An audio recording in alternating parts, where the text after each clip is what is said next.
Hi, I'm Barb Nangle. I'm the founder of Higher Power Coaching and Consulting. I want to welcome you to my podcast, Fragmented to Whole: Life Lessons from 12-Step Recovery.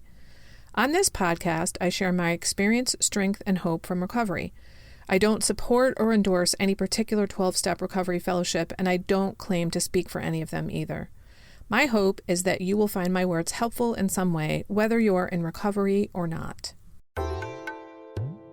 This is episode 86, the Serenity Prayer Reimagined.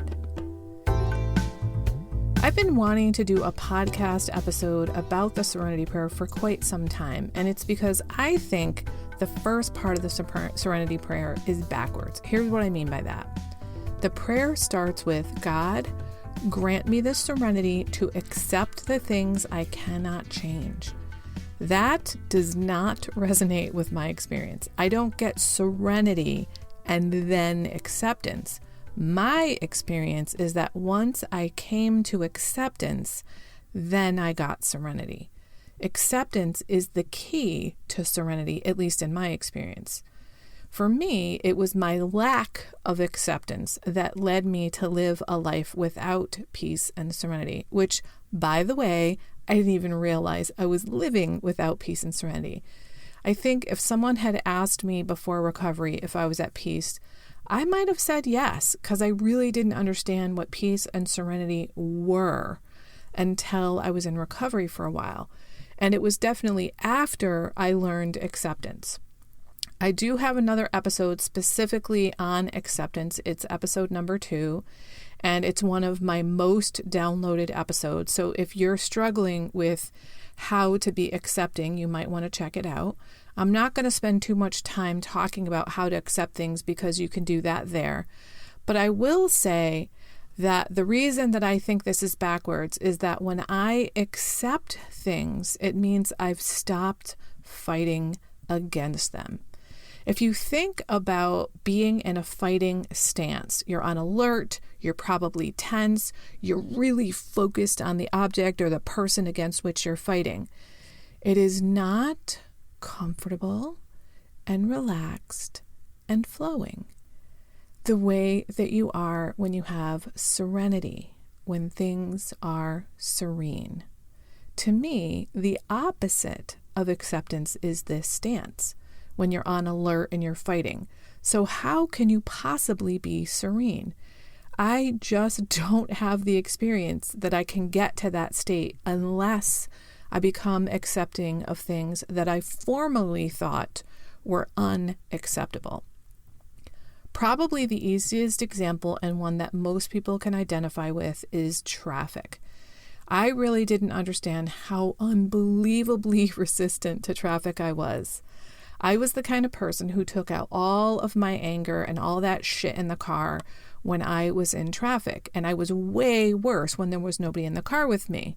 I mean, I was not good when there were people in the car with me, but I lost my fucking mind when I was in the car by myself.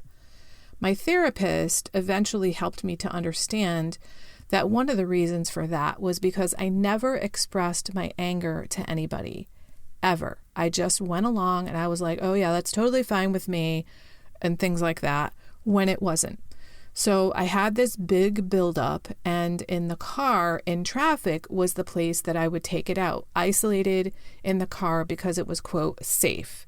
And I say that because I was codependent and I was so focused on other people. And what they thought of me mainly, and I didn't want them to see or hear any of that stuff. So I took it out on myself. I was the only person that went through that stuff. It was my lack of acceptance of there being traffic that opened the floodgates of all the anger and frustration, etc. And I just lost my fucking mind in traffic.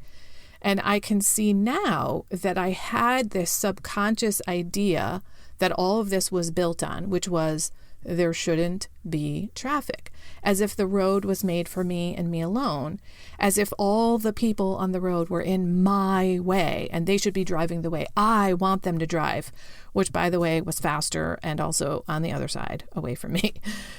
Now I can see that that thinking is ridiculous.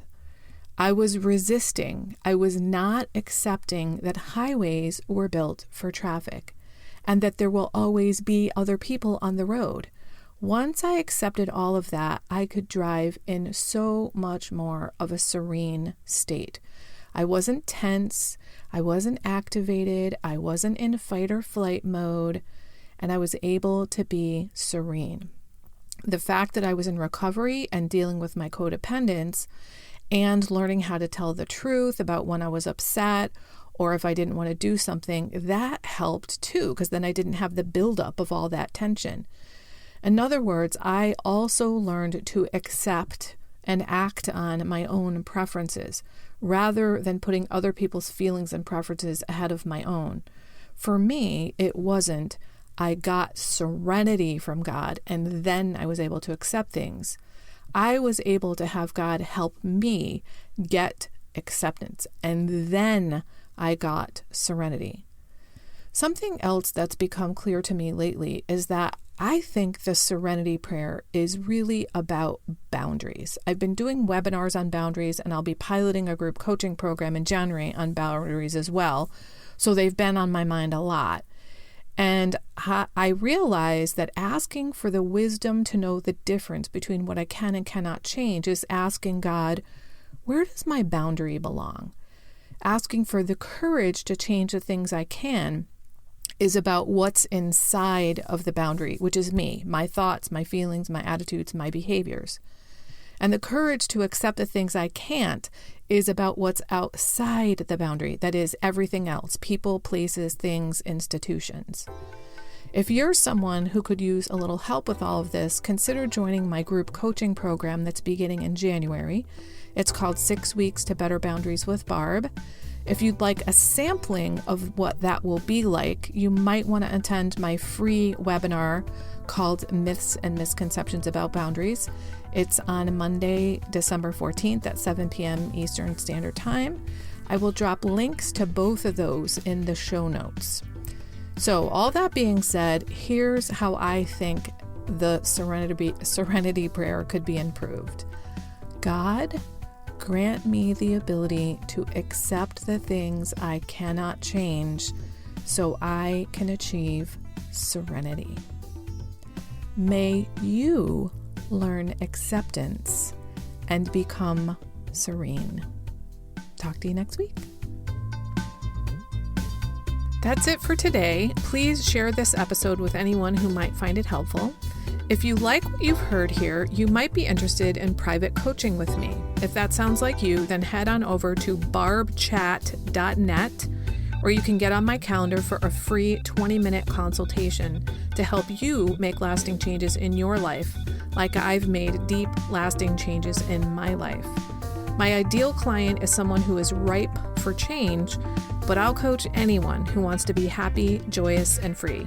So if that's you, then go to barbchat.net and get on my calendar. I'd love to chat with you. Please like and subscribe to this podcast on your favorite podcast outlet. This helps other people find me. Thanks for listening.